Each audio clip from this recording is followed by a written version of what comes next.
আধুনিক এই যুগে কৃষিতে আধুনিকতার প্রয়োগ করতে পারলে স্বাবলম্বী হওয়া যায় খুব দ্রুত। তেমনি একজন কৃষক আবুল ফয়েজ মুন্সি, যিনি ড্রাগন চাষ করেছেন আধুনিকতা অবলম্বন করে এবং খুব দ্রুত সফলতা পেয়েছেন এবং বিশাল একটি বাগান করেছেন এবং পাশাপাশি মালটা, তিন এবং বিভিন্ন দেশি বিদেশি ফল চাষ করছেন এখানে। এবং তার এই বাগান দেখতে দূর দূরান্ত থেকে বিভিন্ন শ্রেণীর মানুষ আসে এবং এখানকার ড্রাগন দেবিদ্বার তথা কুমিল্লাতে ব্যাপক সাড়া ফেলেছে। আমরা কৃষকের এই সফলতা এবং ড্রাগন চাষের বিষয়ে জানবো পুরো প্রতিবেদনে।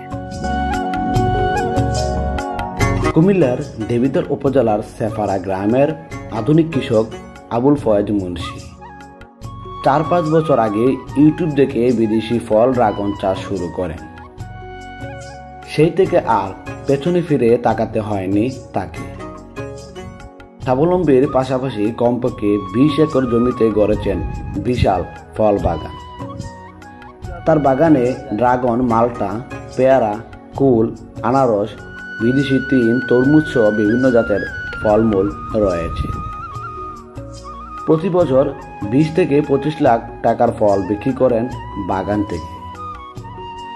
বাগান পরিচর্যা করেন 7 থেকে 8 জন শ্রমিক। তাদেরও হয়েছে কর্মস্থান এই বাগানে। তার এই ড্রাগন সহ সকল ফলের বাগান দেখতে দূর দূরান্ত থেকে প্রতিদিন শত শত মানুষ আসেন দেখতে ও ক্রয় করতে। তিনি জানান, তার চাষ করা লাখ লাখ টাকার ফল বাজারে নিতে হয় না, খেতেই বিক্রি হয়ে যায়। এখানে আসছি, অনেক ভালো লাগে, ঘুরতে আসছি। এখানে বাগান আছে, ড্রাগন বাগান, পেয়ারা সবকিছু পাওয়া যায়। সকালে এই ঘুরতে আসছি, আমার বন্ধু বান্ধব আসছে দূর থেকে, তাদেরকে নিয়ে আসছি।